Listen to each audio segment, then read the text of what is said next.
A 3 az 1-ben projekt az azért fontos számunkra, mert az iskolánkban mindenképp szerettünk volna eljutni a szülőkhöz személyesen is.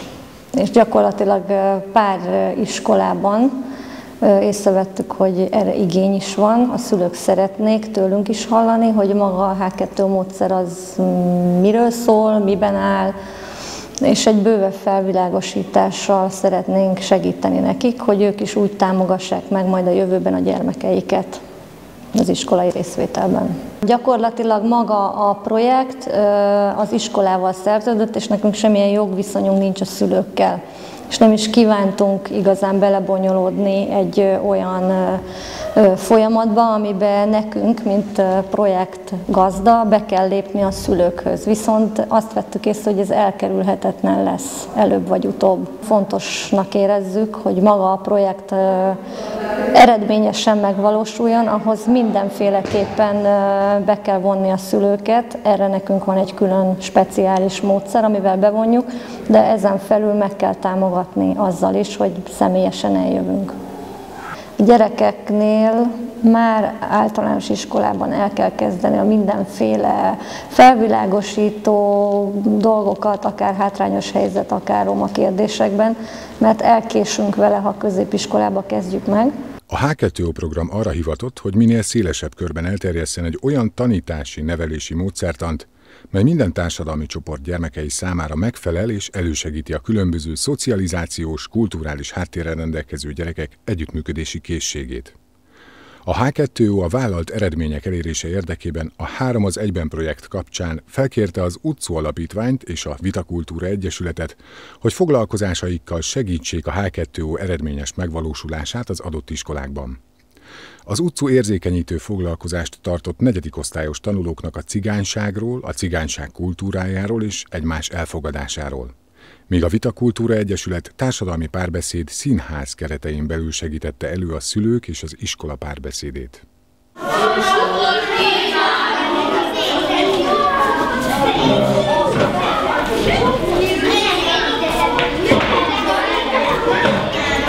Engem Márton Jocinak hívnak, de hívjatok csak nyugodtan Jocinak. Azt szeretném tőletek kérni, hogy tegeződjünk. Én Attila vagyok, sziasztok! Jó, akkor kezdjük is az első játékkal, jó? Fusson az, akin cipő van.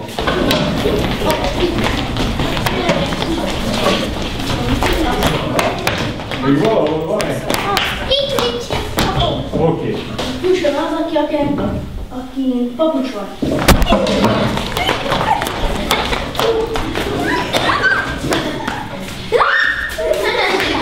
Most egy képzeletbeli játékot fogunk játszani, mindenkinek a képzelőerőjére lesz szükség. Képzeljétek el azt, hogy híre ment az iskolátoknak, hogy nagyon jó ide járni, nagyon jó az osztály, és többen is jelentkeztek hozzátok. 3 gyerek. Viszont az iskolában most már csak egy hely van, és a ti kezetekben van a döntés, hogy kit választotok. De nem lesz az ilyen könnyű, mert nem mondjuk meg, hogy kik a jelöltek. Viszont a kedvenc zenéket elhoztuk nektek, amiket most hallani fogtok. Ez alapján fogjátok eldönteni, hogy ki nektek a szimpatikus. Jó, az első fiút úgy hívják, hogy Krisztián. Most meghallgatjuk az ő kedvenc zenét, hogy mit küldött nektek, jó? Jól figyeljetek, mert aztán nektek kell kiválasztanotok a nektek, ami a legjobban tetszett.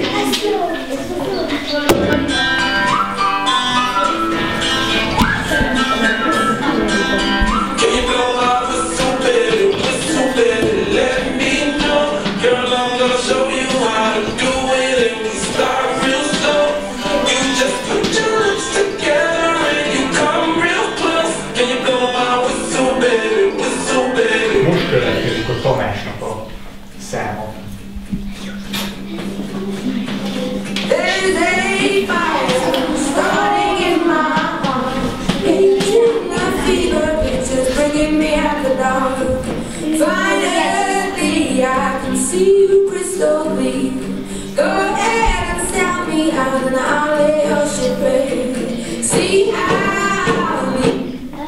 Na, ez volt a Tamásnak a száma.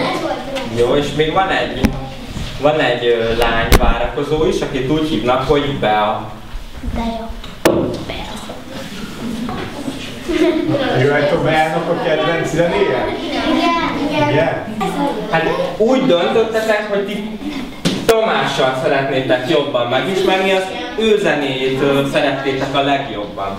Szóval most csoportokra osztottunk titeket, arra kérem, hogy az 1-es csoport az gyűjjön ide most, a 2-es az jöjjön ide, a 3-as jöjjön ide, a 4-es az jöjjön ide, az 5-ös pedig erre az oldalra. Minden csoport kapni fog egy kártyát, ezen a kártyán elolvashatjátok, hogy mi Tamásnak a tulajdonságai, jó?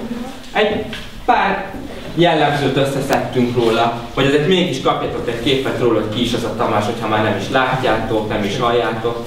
A feladat az lenne, hogy elolvassátok a papíron lévő tulajdonságokat, amik Tamással igazak, és hogy hasonlítsátok össze a saját tulajdonságotokkal.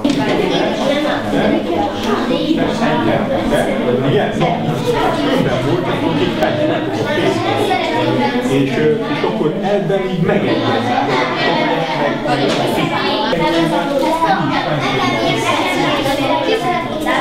Jó, és mi az, amiben egyáltalán nem hasonlítotok?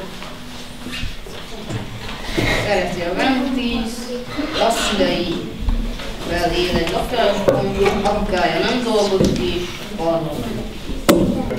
Figyeljetek, akkor itt látható a Tamás.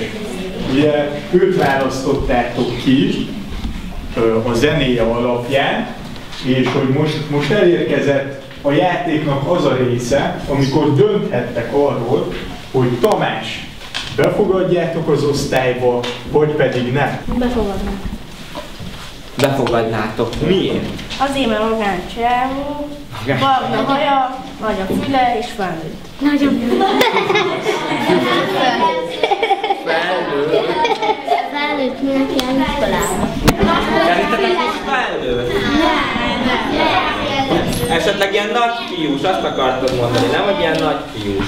Például, hogyha például valaki cigány, neki nehezebb munkát találnia, szerintetek? Igen?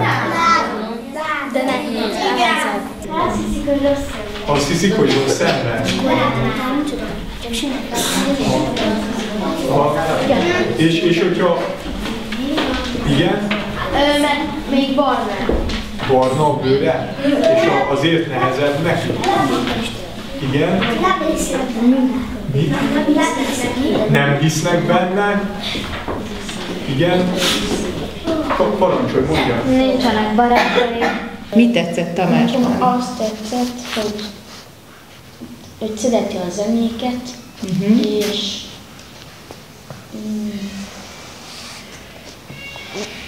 nekem nem számított az, hogy cigány. Nem számít? Neked vannak cigány barátaid itt a suliba, vagy otthon? Vannak, nekem is vannak. Körülbelül 1/3 a gyerekeknek roma származású, és az is 1/3, aki egy másik településről jön be. Egy nagy közösségépítésbe fogtunk, amelynek hát valamelyik lépcsőfokán most tartunk, de nagyon nagy százalékát érinti a gyerekeknek, hiszen 1/5 BTMS, tehát beilleszkedési és tanulási zavaros, tehát valamilyen szempontból megint csak más. Ha valaki betartja azokat a szabályokat és előírásokat, ahogy az ilyen órát meg kell tervezni, akkor csak sikeres lehet maga az óra, és aztán ami ebből következik a gyerekekben a változás. Tehát ez jó. A rossz része az, hogy tényleg nagyon-nagyon meg kell azzal küzdködni, hogy átállni erre a nyitott feladat kitalálásra, nagyon sokat kell előre készülni, nagyon sok az a fajta feladat, ami a gyerekeknek a megismerését jelenti, és ez mind-mind pluszban van, illetve egy új módszernek az elsajátítása, az önképzés, vagy a továbbképzéseken való részvétel, vagy a mentoroknak való megfelelés, az mindenféleképpen kihívás. Tehát azért a tantestületre jellemző, hogy 20-25 éve már itt vagyunk a pályán, és ahhoz képest, amit eddig csináltunk, ez egy gyökeres változás.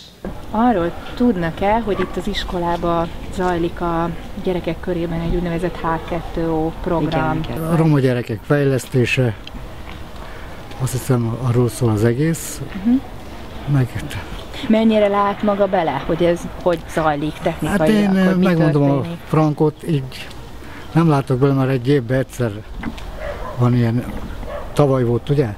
Tavaly volt egy...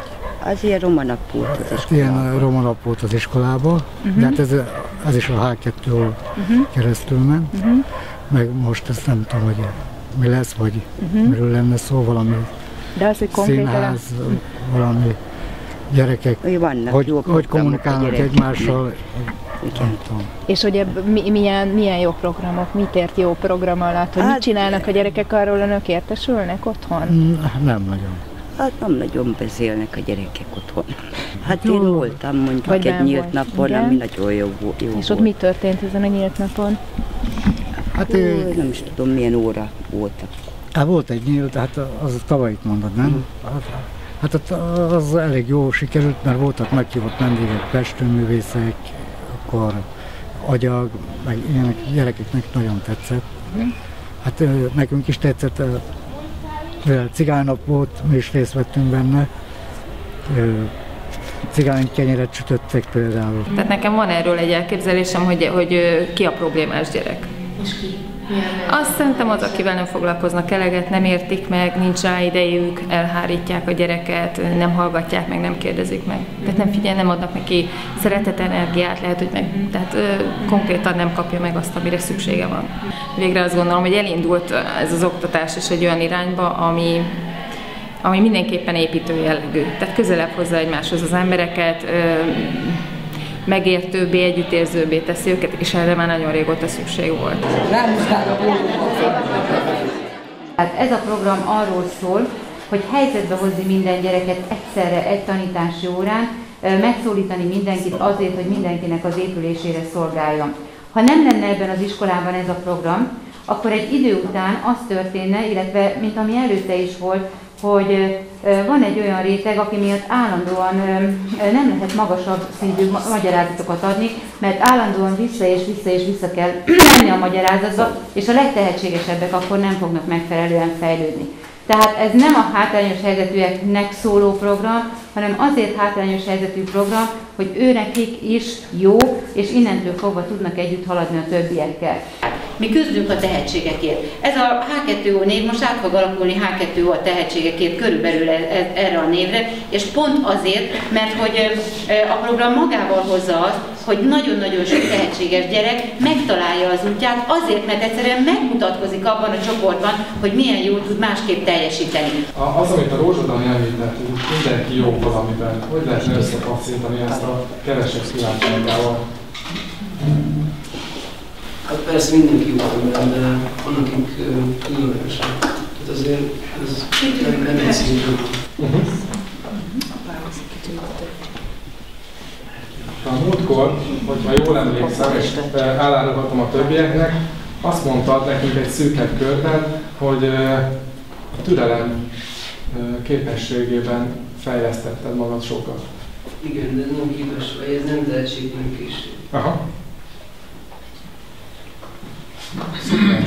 Szuper. Pont erről szól a mai oktatás szerintem, pedagógusként és szülőként mondom, hogy most már nem is az a kérdés, hogy mit tanítunk meg a gyerekeknek, hanem azok a képességek és készségek, amit ez alatt a 8 év alatt itt el tudnak sajátítani. Mi az, ami szerintetek minden munka álláshirdetés elején ott van? Mivel kell rendelkezni? Milyen képességet kell rendelkezni annak, akit várnak különböző munkahelyekre? Legyen elvégzett bizonyítványa, nagyon fontos. Igen, általában milyen? Legyen jogosítvány, nagyon jó. Legyen tehetséges a vezetésben. Legyen érettség. Ez a legnehezebb. Hogy az ember, hogy menjen az első munkahelyre? Legalább 3 éves tapasztalat ebben és ebben, ugye? Azt kérem, hogy ezt a sok mindent, amit itt összegyűjtöttünk közösen a tehetséggel kapcsolatban, ezt mutassátok meg a mi színházi technikáinkkal, bármelyikkel, amit ti ehhez alkalmasnak gondoltok.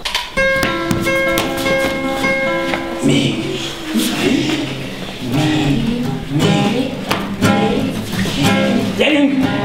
Na hová? Tovább! Tovább! Türelem! Türelem!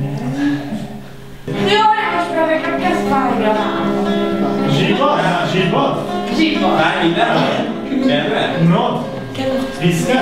Hát csak olyan most ez a választnak az erősikába! Ő tud küzdeni is! Istenem, a pusztuk! Csak nem engednek ilyen. De ők már biztos, hogy fel fogják lenni valahová, abban legalább 3 éves szakmai. Jó, friss 3 éves.